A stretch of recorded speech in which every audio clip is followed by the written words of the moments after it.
gentlemen, and welcome to Half and Half.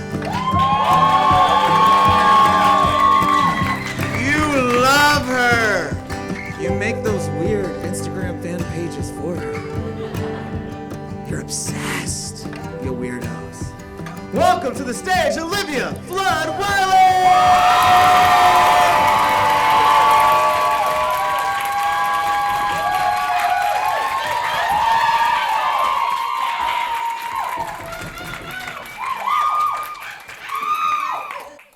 I'd just like to double check. Is my sister here?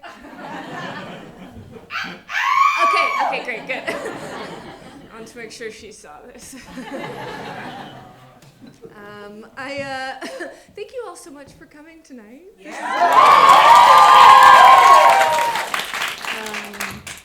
I'd like to clarify a few things as we get into this. Hi, Timmy. I see you in the front row.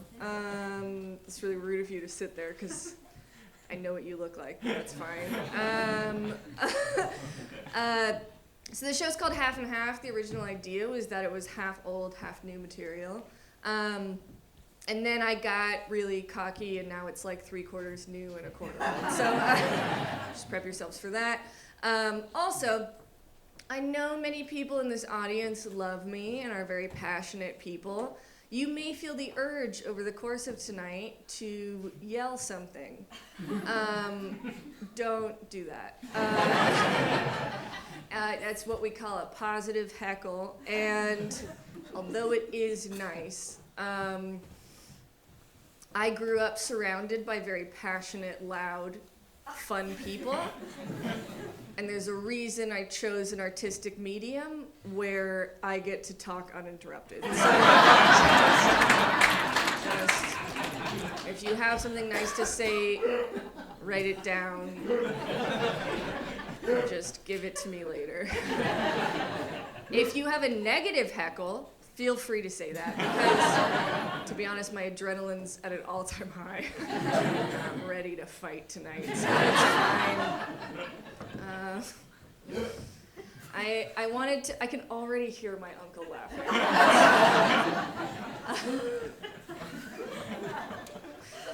It's fine. I want to work on some new things. I'm trying to challenge myself, so I'm going to do some crowd work. So you, in the second row, second from the side, what's your name? Christina. Fuck, I know you. I can't see. Okay. I'm gonna try again. I'm just gonna point and someone yell your name. Steven, I grew up with you. That's not okay, well,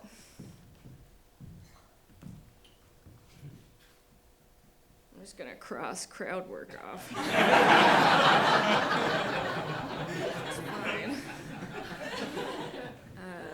My boyfriend and I just celebrated 2 years of doing long distance, so everyone who just clapped, I hope you're happy that you just celebrated 2 people who've chosen to microdose love. It's great.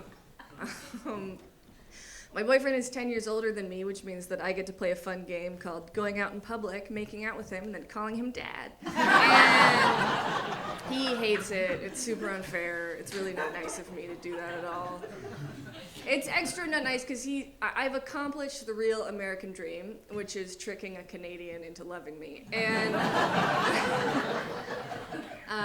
my mom has always been like, you're an independent woman and you're not going to give in to any man. And so I have a hyphenated last name. She refused to let my dad propose. She was like, this is a mutual decision we make. And growing up, she was always like, you're not going to give yourself over to anyone, and you're going to be your own woman, and you're not going to, like, you don't have to get married, you're fine. And then I started dating a Canadian, and she was like, go, bitch, go, get that ring, do it. Poke a hole in the condom, it doesn't matter. I'm like, Mom, that's not a feminist thing for you to say. And she goes, Trump got elected once, it could happen again. It's every woman for herself.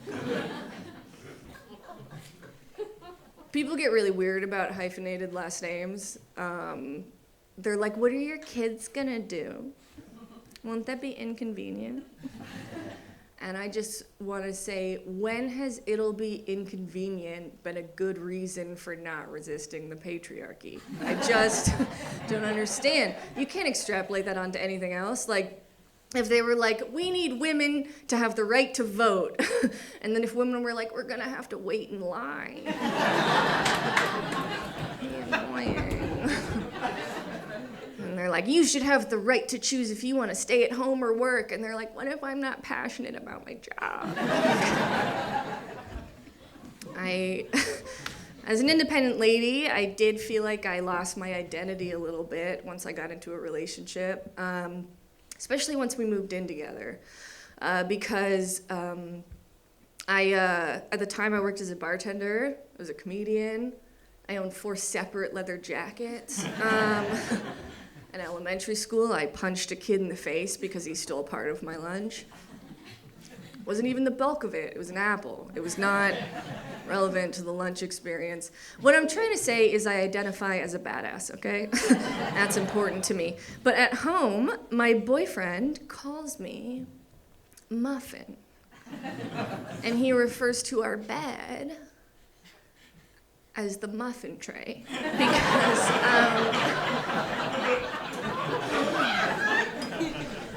Because that's where little muffins sleep, you know? And it's super jarring to get home from a night of yelling at people. I'd be like, who are you? What are you doing? Don't hit on me and be an asshole. Get the fuck out of my bar. I'd come home. I'd slam the door. I'd take off both my leather jackets. And my boyfriend's like, is that a little muffin? And I'm like, it's me, a muffin, I'm home. Anytime I'm out of bed during the night, he goes, what's that muffin doing out of her tray? And I'm like, I'm a muffin, I have to go to my tray, I'm so small. How many kisses does a muffin need? I don't know, is it one for every one of her chocolate chips? So that's upsetting. And it really got out of hand in quarantine because at least before that, I left, right? So I was like 50% badass, 50% muffin. But then I never went anywhere, so I was what you might call a full-time muffin. And it's like I wasn't even called my name anymore. I saw a friend for the first time in like 6 months and she called me Olivia, and it was like I was a lifelong undercover agent having war flashbacks. I was like, oh, Olivia? It's a name I haven't heard in a long time. Nowadays, they just got me muffin. It did make me rethink the intimidating men in my life, though, because my boyfriend, although he is small and sweet, he is, he's 10 years older, he wears a suit to work, he carries a briefcase, he fires people all the time, maybe too often, but like all the time. And he's adorable. He has a specific song he sings for when I put my pajamas on. It's called Snuggly Clothes. And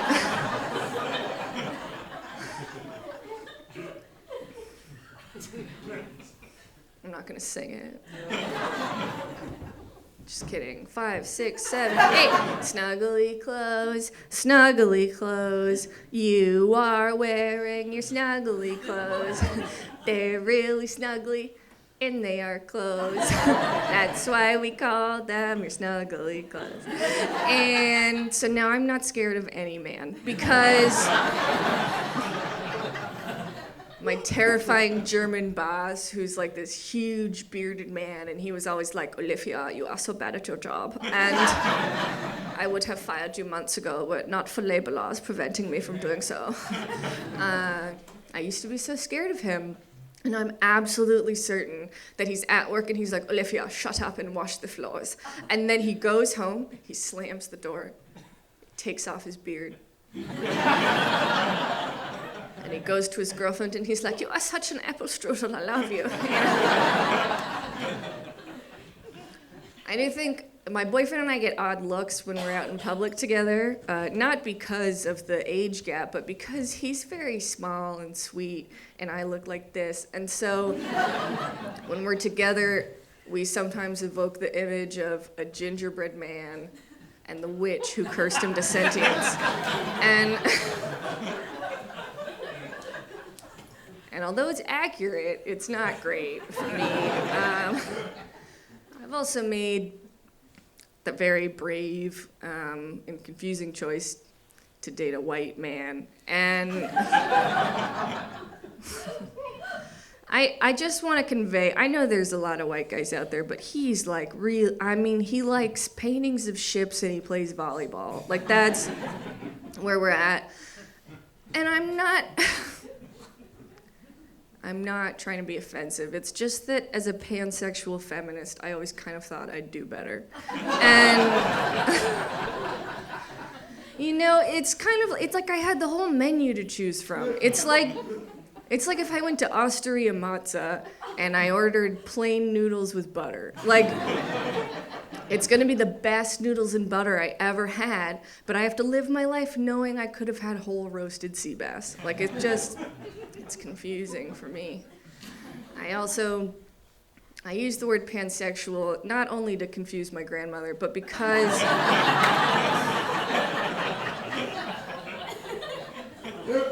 she's here. But because I don't like the idea of like a sexual binary. But mine exists in one way, which is that I'm only interested in men that I could fit in my pocket. And women who could build me a barn. That's what I want for my life. The only binary of my sexuality is I'm interested in hobbits and Amazons. That's where it crosses. My boyfriend and I met in Amsterdam. We met at a board game night organized through the Amsterdam subreddit, just in case my pants tricked anyone into thinking I wasn't a dork. And I was in Amsterdam for 4 years, and it was amazing, but Alec,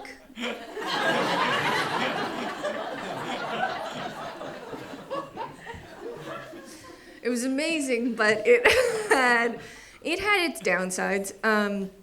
One of the positives, though, was I felt like I was finally identifying with my grandparents. So my grandparents immigrated from Ireland to the US in search of better jobs, better opportunities, better lives for their children and their children's children. And then barely 2 generations later, I was writing from Europe exactly the same letters they wrote home from America. It's like, Amsterdam, June 2020. Dear Mother, I know you're trapped in the home country. I will try to bring you and Father over soon. Don't worry about me. The bread is plentiful in Europe. And the people are very tall. I will try to send money home on Sunday, provided the plague doesn't take me before then. I did discover the cure for American exceptionalism, which I like to call living with a French woman, and it's devastating. I had a French roommate, and she was so beautiful in an effortless way, and I have a 10-step skincare routine to get this red American face. I'm wearing so much makeup right now, and I would be like, hey, what's your secret? And she would go, oh, I just splash a little bit of dirty dishwater on my face. And then it takes care of itself. And she also wore oversized sweaters, and she looked adorable in them, which is rude. Like, most Americans I know, like, including me, in an oversized sweater, it's like if a husky 4-year-old went digging in their weird dead uncle's closet. It's not great. She also spoke 3 languages. She had a real-ass job. And you want to know the worst part of it? Do you know what her name was? Her name was Olivia. That's my name. I was living with a younger, smarter, hotter version of myself. It was like we were constantly in A Christmas Carol, and I was the ghost of Christmas yet to come.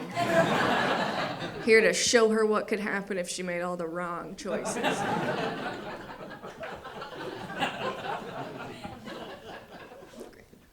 I got groped by my boss at the theater I worked at. Yeah, there's no fun way to segue into that. But it's fine. It's totally fine because he came up to me and he was like, don't worry about it, it was a joke. He joke groped me.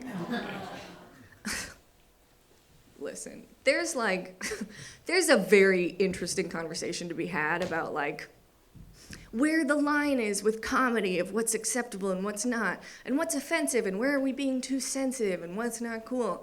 And I think the line is when it's a crime. I think we found it. Yeah, I think that's the line. Can you imagine the police are like, so you murdered this man? And then he's like, you don't get it. It was so funny. Because he said, wouldn't it be funny if you murdered me? And then I had to commit to the bit, so I fucking killed him. And then the police are like, it's a pretty good joke. It only works if you're a white guy, though, so keep that with you. It's not what I'm looking for.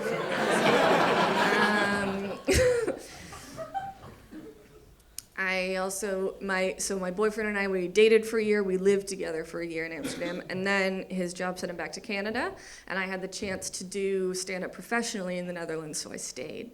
And we saw each other for 1 week for all of 2021. And I was not doing well. And I can always tell when I'm not doing well because I find myself in the hair dye aisle of any drugstore. In America, it's when I'm looking at Manic Panic. In the Netherlands, it's more like Ochen Volken or whatever. But I dye and cut my own hair because I hate hair salons. They give me deep anxiety. I just feel like if I wanted to sit and pay to have a stranger change things about me, I would just double up my therapy. And I'm not looking for that from a hairstylist. And also, I don't know why every single woman I've ever met has a story of going into a hair salon and being like, Sharona, I need you to look at me. I want a trim. I've been growing my hair out for 3 years. I want a trim. And Sharona's like, don't even worry about it. I've got you, girl.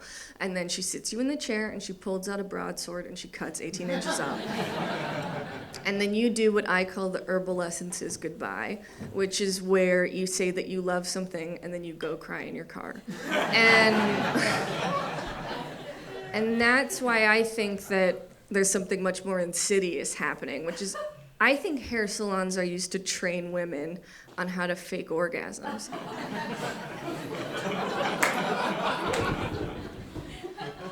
Come with me on this one. Okay, so you go into an interaction with a person and you're like, this interaction will make me feel better about myself and my body. And you have a conversation and you think like the standards are clear. And then for 40 minutes, they're like, go that way, and tilt your head up, and down, and this way, and turn around. And then at the end, someone taps you on the shoulder, and they're like, what did you think?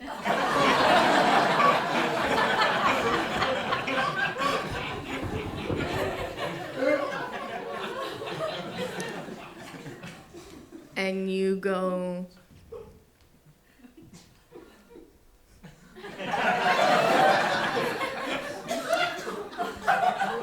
no, it's really good, yeah.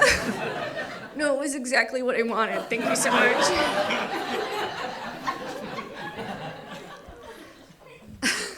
I had a Dutch therapist who was a fucking asshole, and at my intake appointment with her, I started crying, and she just looks at me and she goes, you have a lot of feelings, don't you? She went to school for that. That's crazy. So I decided I wanted to see an American one, so I signed up for like some garbage online session. We'll call it like BetterHelp or something. And so I got an American therapist. Her name was Tara, and she was based in Louisiana. And our first session, she's like, "Hi, Olivia, I'm Tara, how are you?"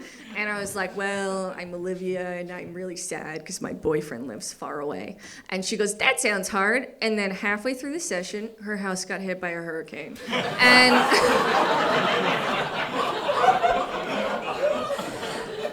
I didn't know what had happened, so I was just DMing her like a thirsty guy on Tinder. I was like, "Hey, Tara, if you could just hit me back, that'd be great." I was like pre-cry, so I kind of have emotional blue balls. If you could just like hit me back, that'd be great. And 24 hours later, she messages me back, and she's like, "Olivia, I'm so sorry. Hurricane Ida came ripping through our town, and it took us off the grid, and we're currently staying in a hotel, but we can have a session tomorrow if you'd like."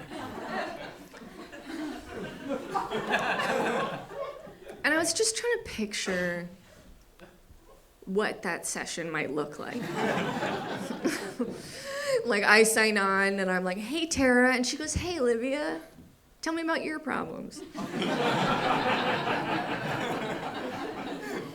And then I'd have to go, "Well, I'm still sad because my boyfriend's like kind of far away." And she'd go, "That sounds hard. Sorry, don't mind my daughter in the background. Her school doesn't exist anymore. But you keep going." And I'd go, "Okay, well, sometimes he doesn't text me back as quickly as I'd like." And then she'd go, "Oh my God, that sounds..." "Sorry, I thought I heard our dog that got lost in the storm, but you keep going. You talk." And then I would go, "Well, I feel like I haven't really nailed my selfie angle, and I'm not sending him my best self, you know?" And she'd go, "No, don't mind the water rising over my head. It's fine." One good thing, though, is that it did make me work on my impressions, which is fun. I developed an impression, and it's called "Recently Heartbroken Woman" at a Zumba class. And it's based in my mind of like the most pathetic creature that I could think of, and also off of me crying at 2 Zumba classes.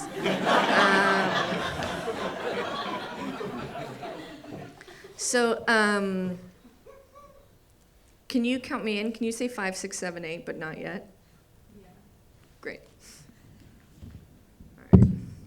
Oh, I'm gonna trip on that. Okay. All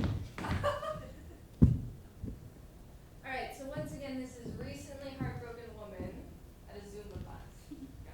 5, 6, 7, 8.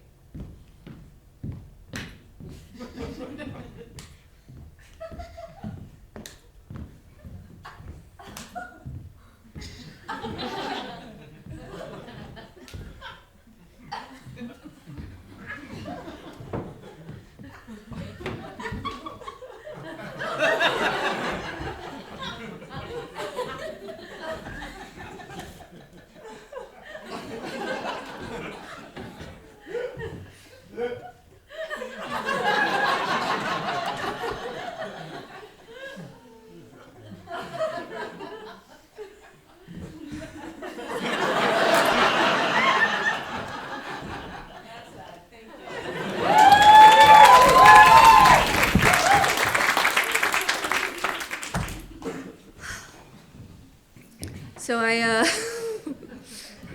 moving right along, I decided to move back to LA, which I was not excited about. I grew up here. It's not a great city. I'm sorry, I just refuse to accept that hiking Runyon Canyon is a good time. I don't like it. It's also, it's a trip growing up in America. It's really weird because they tell you like, we're the greatest country on earth.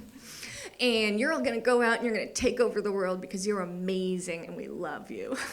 And then you go to Europe for the first time and you're like, I'm from America and we're the best. And they're like, oh, honey,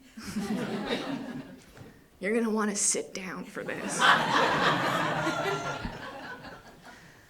What's considered historically significant here is very different. Like in LA, you go on a walking tour and they're like, welcome to LA. This is the oldest building in the city. It was constructed in the year 1980. And every year we hold a parade to celebrate the fact that it's still standing. And in Amsterdam, they're like, this building is from the year 3. And it currently houses a McDonald's. In doing research for this bit, I looked up the list of the oldest restaurants in LA, and one of the restaurants was built in 1919. If that restaurant was a person, it could conceivably still be alive today. It would be weird around gay people, and it would have very confusing opinions about the future of America, but it would be alive. In Amsterdam, the oldest restaurant was built in 1606. If you somehow revived the mummified remains and were like, what do you think of America? It would be like, what is America?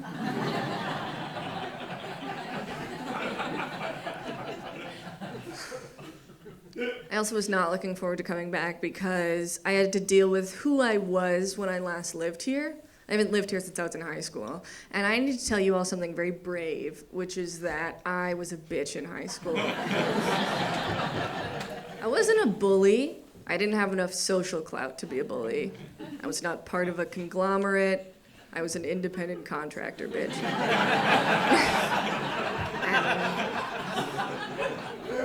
And that's part of my new slogan that I'm trying to get out across LA, which is that nerds are assholes too. And that's important to me. And honestly, it hurts even worse when a nerd doesn't like you. Because when a popular kid rejects you, you're like, well, they have plenty of options. That's why. When a nerd rejects you, they have nothing else on the plate. And they still don't want to hang out with you. It's like applying to a company with no employees and still getting rejected. I also have felt old for the first time in my life. I'm sure, knowing this audience, plenty of you are like, Olivia, you're 27, what do you mean? I just want you to know, I had to teach my 22-year-old coworker how to open a CD.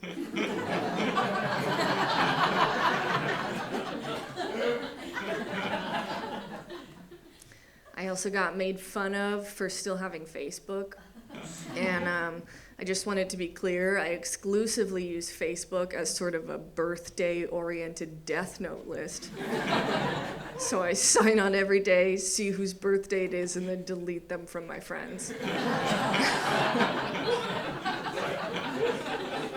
When I was a kid, we always used to make fun of old people by being like, get off my lawn, like they were crazy. And now I'm 27 and I'm like, who plays on someone else's lawn?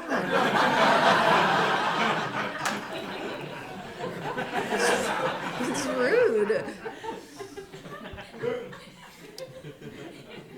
I have roommates here. We're in a group chat together called Roommates.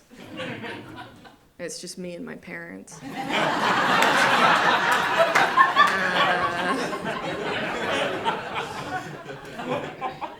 don't know if anyone else here has a cool mom. I do.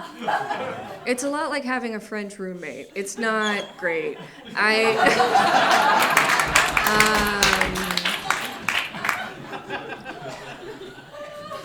I don't know how to tell you what it's like being a 12-year-old with a rolling backpack and a lisp, and having a mom who's like wearing a leather jacket, smoking a cigarette, and speaking French to the waiter. You know, like she's just like, and then I'm just running behind her like, Mom, technically Saphira from Aragon is not deparable for a lightsaber.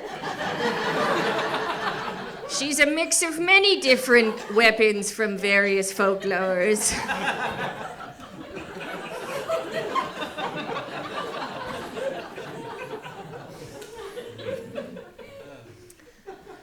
I decided I wanted to be nicer to my parents because I legitimately like my parents as people. Like, we hang out and it's fun.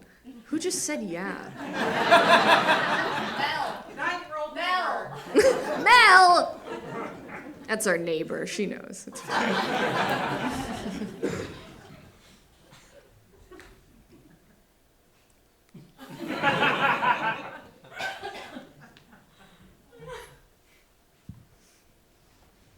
Anyway,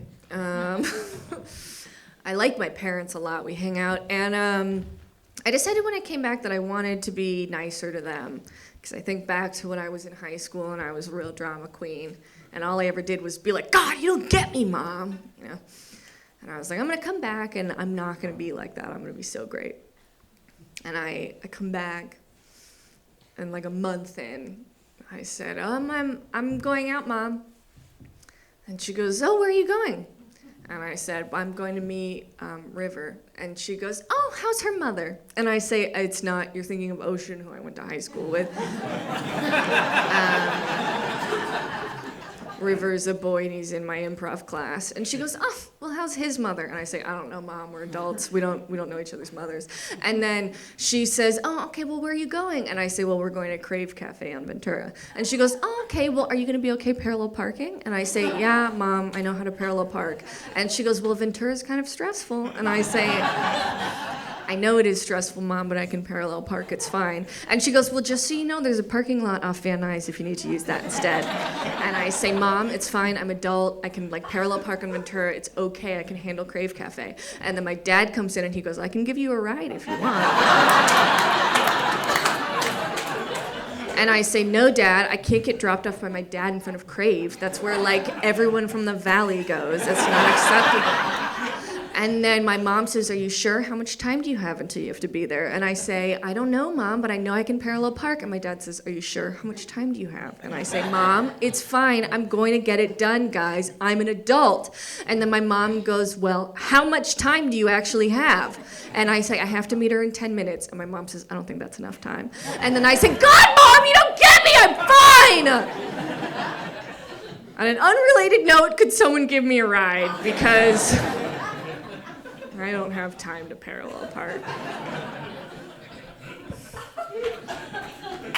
I don't know why that one. After I left Amsterdam, I spent 6 months in Canada with my boyfriend. And I have to say, winter in Ottawa is a great way to cap off a long, slow spiral into madness. It's not... That winter just really triggered my mental breakdown. And meeting your boyfriend's friends at the beginning of a mental breakdown is not great. If they meet you in the middle of one, then they'll be like, I met Andrew's girlfriend and she's insane. And then other people will be like, wow, she sounds hot, which is nice. When they meet you at the beginning of a mental breakdown, they're just like, I met Andrew's girlfriend, and she's like a wacky bitch, and I don't like her. It was not great. I had been like, I had been groped by my boss. We'd been doing long distance with each other for a week. I spent winter in Ottawa where I had no real friends. I had been isolated for ages. It was terrible. I had a terrible time. I did a month sober, because I was like, I should check in on how I'm doing.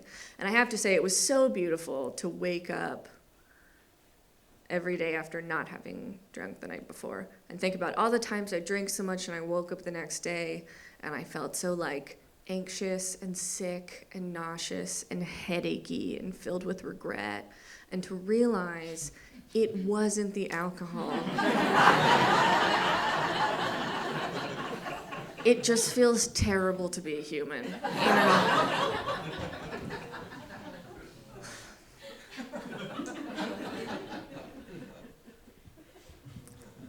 My dentist told me I brush my teeth too hard,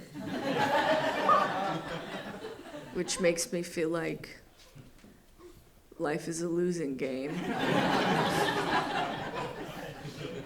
So I got back to LA and I was like, in the ride home from the airport, I told my mom, I was like, I'm in one of those phases where I can't feel joy anymore. And she was like, we should deal with that. And when I was in high school and I was depressed, I would be like, I want to die. And my parents would go, you have so much to live for. Life is beautiful. You know, continue to choose to be here. Life is amazing.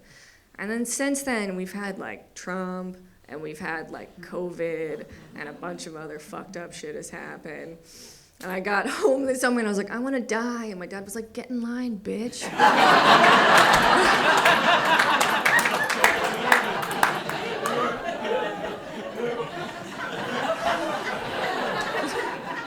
You think you're the only person who wants to die in the valley tonight? Come on.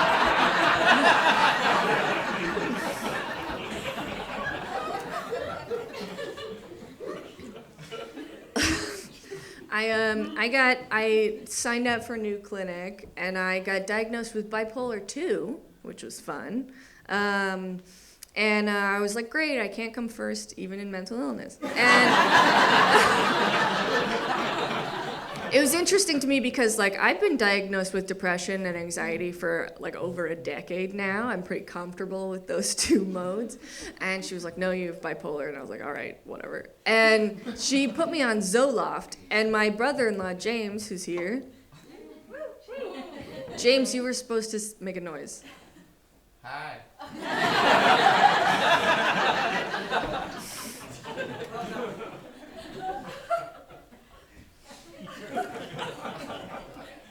I'm sorry.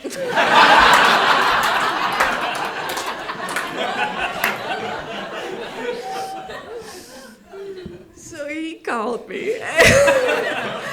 And he was like, he sells bipolar 2 medication, and he was like, just so you know, Zoloft can trigger a manic episode in people with bipolar. And I thought, that's something I should talk to my psychiatrist about. So I called her and I was like, listen, I heard this, and also I'm feeling like super twitchy and weird and crazy. And it's not akathisia, which is another thing you get from SSRIs, because I've had that before, and it's not that. Like, I just feel insane. And she said, yeah, so it sounds like it's confirming the diagnosis. So what we're gonna do is we're gonna increase your dose, and then just have your family look out.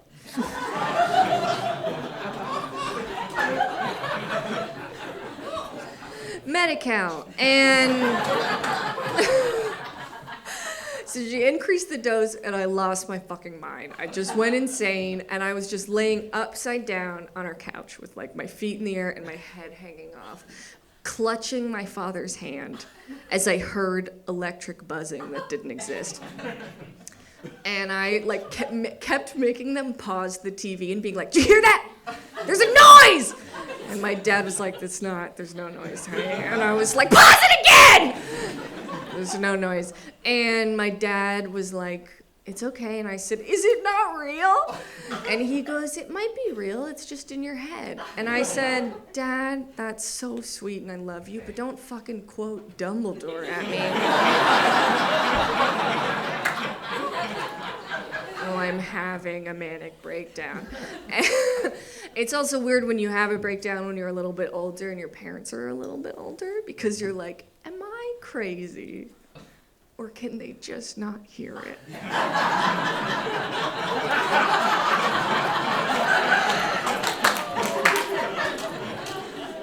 So I called my psychiatrist and I was like, this and this and this happened. And she goes, yeah, I thought that might happen. And she put me on lithium, which is like an old drug. That's a 50s drug. That's like a man would bring his wife to the doctor and he would be like, doctor, my wife keeps crying about how she doesn't have any rights.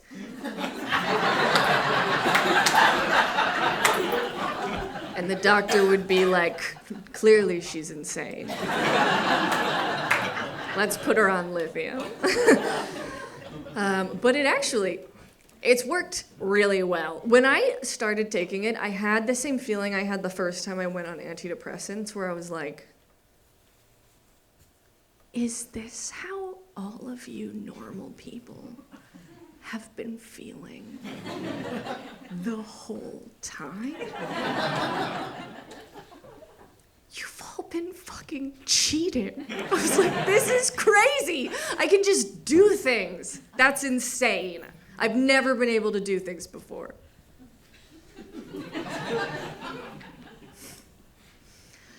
I started taking better steps. I signed up for an improv class. Yeah, don't cheer for that. I had a therapist, my same one, not the psychiatrist who was a nightmare, my therapist from Medi-Cal, who I actually really liked. And at one point we were talking, and I mentioned something, and she goes, so is this comedy or is this improv? And I said,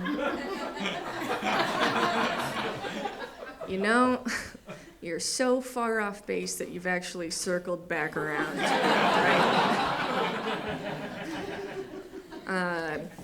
I also got a job. I work as a mail clerk at a labor rights law firm. So I wouldn't say I have a passion for mail, but at least I'm not working for the enemy. I also have a work best friend for the first time, so that's fun for me. She's here tonight. And sure. And she and I have had a great time chatting about relationships because people have a lot of questions about how long I've been doing long distance. And I'm always like, oh, blah, blah, blah. And I found out she dated a man for 4 years without being in a relationship. And I was like, I can't hold someone's hand without falling in love with them. And you managed a presidential term.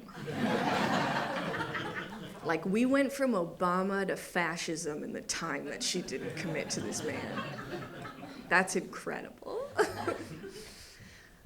And I like hearing new perspectives because, like, people judge me a lot for my relationship, and I just want to make it clear I have no interest in what else is out there. I'm not trying to date in LA, okay? I've done it before. I know that people here aren't interested in women who look like if a haunted Renaissance painting came to life.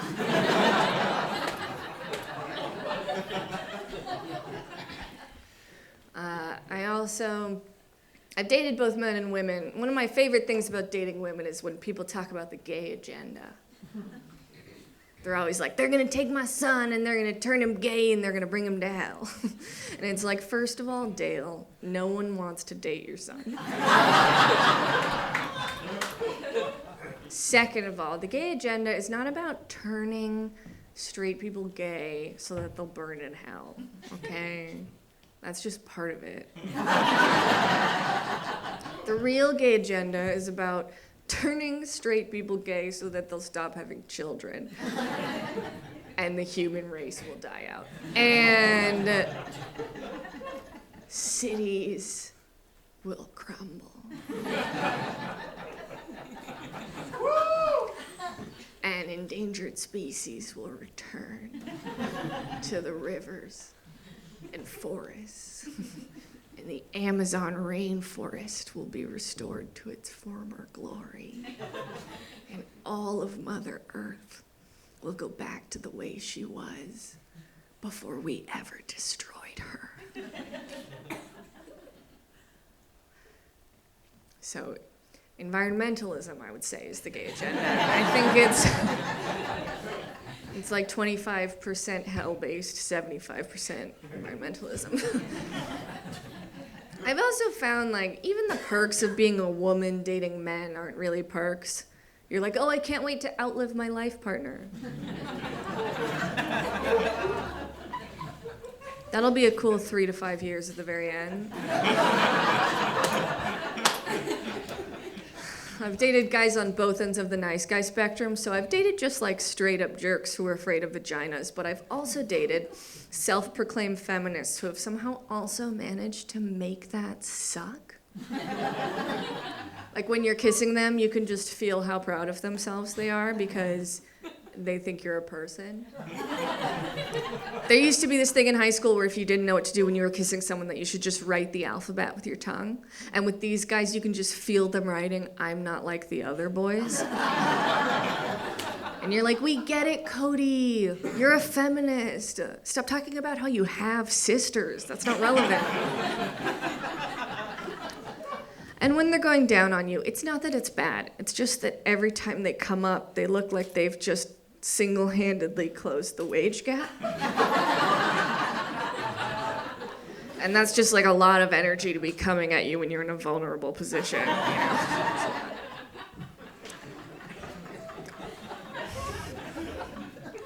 I also think it's really nice that now I'm in a relationship, I can just like let go of all the shitty things that people who I dated before did to me, you know? Like that guy Peter, who fucked me over my senior year of college. I don't even need to think about him anymore because I'm happy now.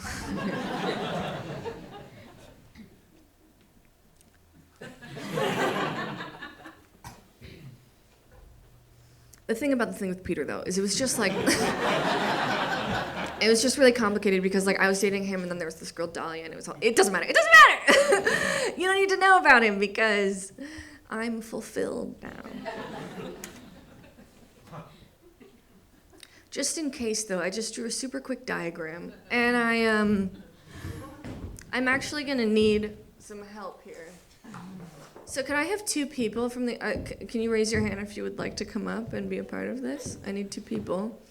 Great, Timmy, fucking do it. Whoever you are in the back, great. I can hold that.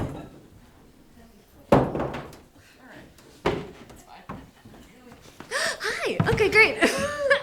All right, so you're gonna hold it together because you're gonna need to, there's like 5 of them and you're gonna need to drop them down, so. All right, I love you cheating out, but I'm gonna need you to show the others. So, okay, and a little higher would be great. Okay, so I'm just gonna go over the main characters of the story here, so. That's Olivia, that's me. And then I was dating this guy, Peter, and all you need to know is he's like if like a stick insect came to life. And then, I mean, they're alive already, but like more or whatever. And then down here we have Ben, who I was friends with, who actually didn't do anything wrong in this story, so he can stay innocent. And then Ben was dating this girl, Dahlia, and I'm trying really hard not to talk shit about other women, so all you need to know is we went to college together. Her name was Dahlia. And she was like a massive bitch. And then, so I was dating Peter and Ben was dating Dahlia. And then one day Ben and I were hanging out and we went to a party together and we walked in. And what did we see? But Peter was making out with Dahlia. I can tell from your gasps you've been listening. Because those were the people we were dating. What a fun twist. Okay, now I'm gonna need you to just let the front one go. Great. This is a lot more cinematic than I thought it was gonna be. Okay. Now this is just our main character again, just if any casting directors are out there.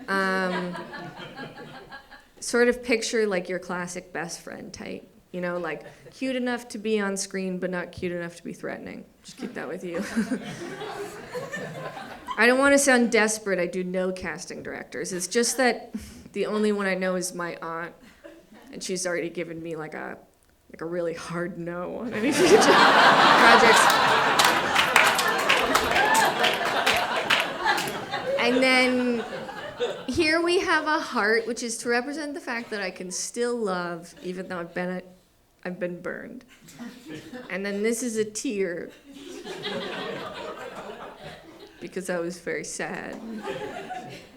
And I'm good at symbolism. And then that's a tent, and it represents the fact that I had just come back to school after dropping out for a year and moving to Yosemite because I was sad about a boy leaving me for my friend. So this was a fun thing to come back to. And then this is a loaf of bread, which is to tell younger me that in life, boys will be the yeast of my problems.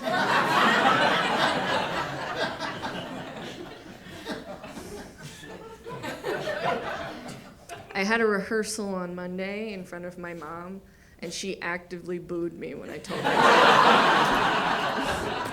Okay, let's do another one. And then here, why do you keep doing it like the bag from American Beauty? Okay. Here we have Peter, and it's like a super photorealistic drawing. I know what you're thinking. You're like, wow, she has that suit and she can draw like Van Gogh. Amazing. But all you need to really know about Peter is that he was the fucking worst. I don't know why I drew him, and I'm mad I did. Okay, next page. You guys are crushing it. And then this is a blank page to represent the new page I have turned over. Because I have so clearly moved on. And I am ready to write a new story on this page, separate from them.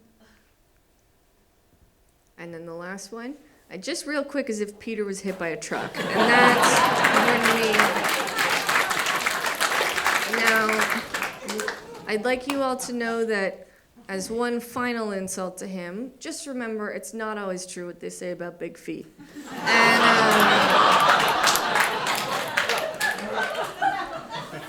when I first started doing this joke, I ran it by a friend of mine, and he was like, don't do the big feet joke. It's too basic. You're better than that. And I didn't do it for a long time because I'm very receptive to constructive criticism. And I can totally take it, and I love when people give me feedback. And then if you could just flip it really quick. It's just if that friend was hit by a truck. All right,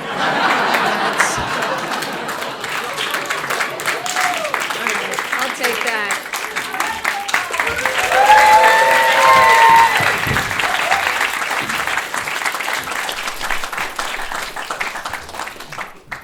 He's here tonight. I'm sorry, Daniel.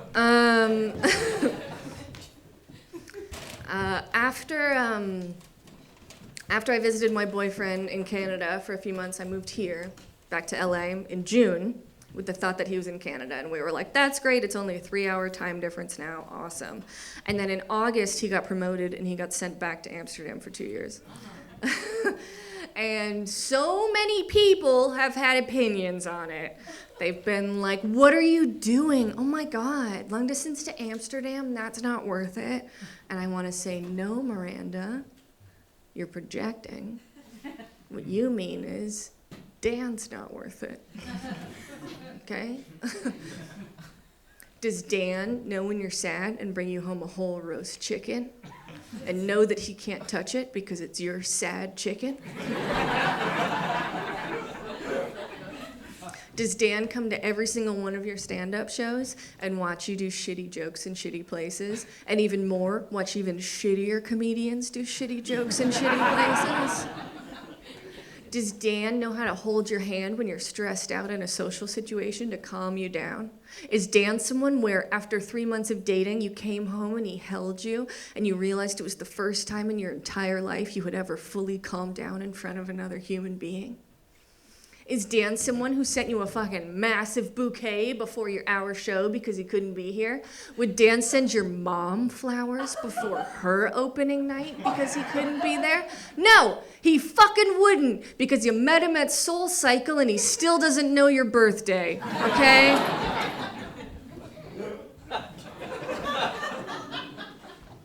People don't know anything. And they're also like, you don't have to do it. I don't have to do a lot of things. When I was in middle school, did I have to tell everyone that Marilyn Manson removed a rib so he could suck his own dick? No. Did I tell everybody I knew? Yes. That's not a great joke, but I love it so much.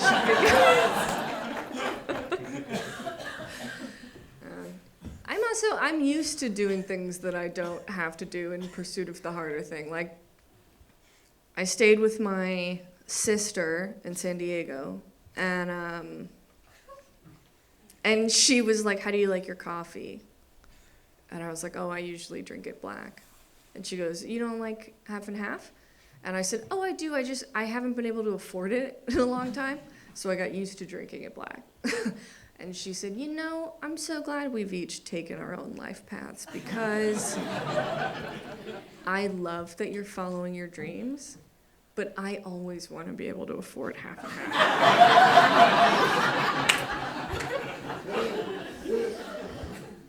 So, yeah. And people also seem like weirdly invested when I talk about my relationship and the Texas Longhorn-shaped time bomb inside me. They're like, what about your kids? I don't want to have biological kids. I can barely raise one of me. I'm not trying to raise a second one. I'm not interested in kids. I'm not interested in marriage. I've been a part of 2 weddings. So my dad's friend, like a family friend, who we call my aunt and uncle. I'm just going to call them my aunt and uncle because that's easier than saying my dad's friend and her husband for the rest of this story, okay? So I'm just going to say aunt and uncle and fucking come with me on it, okay? You should have laughed harder at that. I don't appreciate it. So my aunt and uncle, I was a bridesmaid at their wedding, and then I was the maid of honor at my sister's wedding. Those are the 2 weddings I've been a part of. And my sister's wedding was so beautiful and romantic and fun that I, honest to God, was like, maybe I should get married. And then 3 months later, my aunt and uncle got divorced, and I was like, never mind, I was right the first time. And, my uncle had an emotional affair while they were in couples counseling. Thank you for that silence. That was what that merited. I just feel like in terms of order of operations, something's off there. I don't remember what his educational level is, but I feel like they teach PEMDAS in 3rd grade. And you don't do one after the other. Like, that's like asking your wife to make a homemade lasagna with you, and then while it's in the oven, going out and getting Domino's. Why would you do that? If you wanted Domino's, just get the Domino's to begin with. You didn't need to go into the lasagna. Do you know how much time and effort homemade lasagna makes? Her arms were exhausted from rolling out pasta sheets. She bought ricotta. Eggs are like $10 each these days. You know how expensive that is? She could have been doing so many other things in that time. She could have gone to Pilates.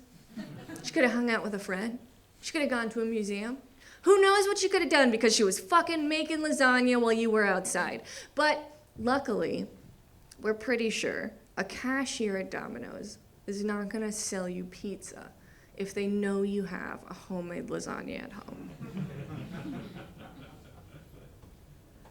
Oh, they did sell it to him. Oh, they gave it to him for free. Interesting. Okay. That changes my average view of the human race, but that's fine. Oh, she had a hard year. What a fun, low-stakes way for that cashier to work that out. Cool. Great.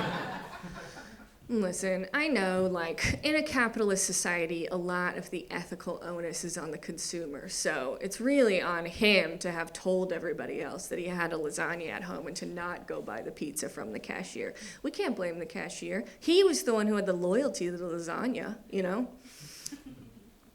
And most cashiers wouldn't sell pizza to a lasagnaed man. It's fine. But who knows? You know, I mean, we have to blame him, really, because she was just doing the best she could, and he was the one who had the legal commitment. She's still like a wicked bitch, though, so fuck that. And also, she knew he had the lasagna at home. The lasagna was brought up often at work as a project that they had together, okay? And the lasagna is piping hot. That's important to me that everyone knows, okay? It had very well layered layers of cheese and meat and sauce. It had ricotta. They threw bechamel in there for some reason. And yeah, okay, maybe the lasagna had like slightly burnt edges some places, but if we're being honest, that only added to the complexity of the flavor. And to be completely honest, given the fact that the lasagna lost its father when it was 13, I think it's doing pretty fucking incredible, okay?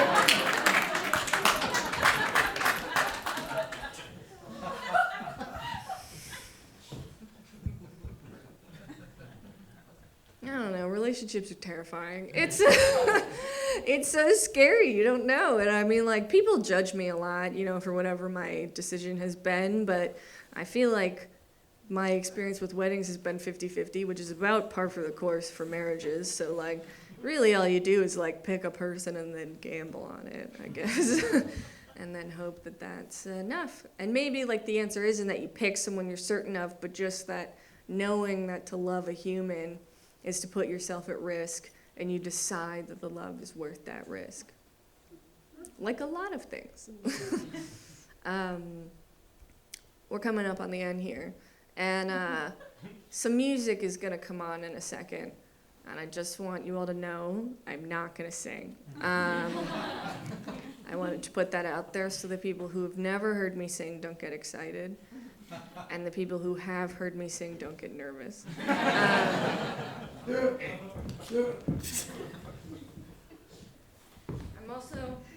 I'm gonna read from a notebook because this is slightly vulnerable, and I don't want to look at you while that happens. All right, hit it, maestro.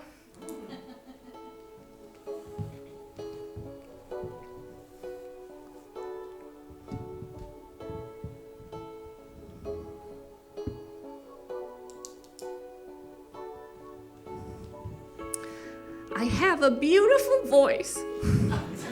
Unsalted saltines are my snack of choice. I treat small puppies with total disgust. Lies are better when they're obvious. And I know that people change in ways that we could never see. And the lies they tell us then are like way, way, way less funny. And there's a difference between the things that we know and the things that we think. Like, I know the Peter and Dahlia thing doesn't reflect on me at all, but what if it means I'm inherently unlovable, you know? Too much of a downer? Sorry, bad transition. I was talking about how think and know are in juxtaposition. Like, for example, I know that I'm complete without a man, but, oh God, Mom, I think I left my heart in Amsterdam. And it's been 4 years since I could buy half and half. But I choose to be an artist, so I'll drink my coffee black. And it's been 2 years since all your suitcases were packed. But I choose to keep on loving, so I'll wait till you come back. And if my future self looks back and thinks I wish I knew, I'll say I tried my very best and that's all that I can do. And I've never been a gambler and the odds are half and half. And one day everything may change and that doesn't change the past. And I'll look back at my uncle and how we all felt so misled. And someday, instead of anger, I'll be sad for him instead. Because the cost of his immense unrest was that he lost the best. And the thing I've realized over time, falling out of love is fine. It's how you did it, that's the crime. And there's a difference between the things that we know and the things that we think. Like, I know love is terrifying, but also Sabrina and James are really happy, and they've been through hell and back metaphorically and realistically, so maybe there's a happy ending after all. Too much of an upper, sorry, bad transition. I was talking about how think and know are in strange juxtaposition. And I know there's always room for pain, but I don't think it's possible to love in vain. And it's been 4 years since I could buy half and half. But I choose to be an artist, so I'll drink my coffee black. And if at the end of this I find myself alone, I'll know I have my roommates and my people to call home. And I think in the end, the lesson is the same, that to love another human is to play a risky game. And I know that half and half's not a promising score, but some things in life are worth gambling for.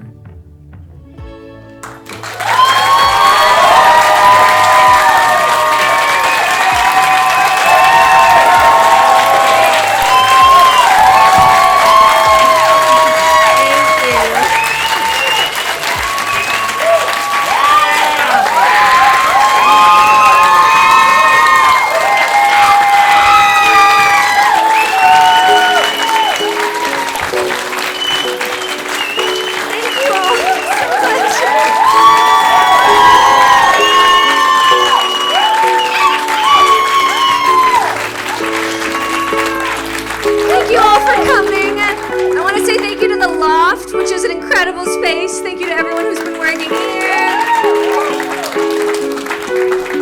And thank you to my mom who gave me really great notes on my terrible jokes. And thank everybody again.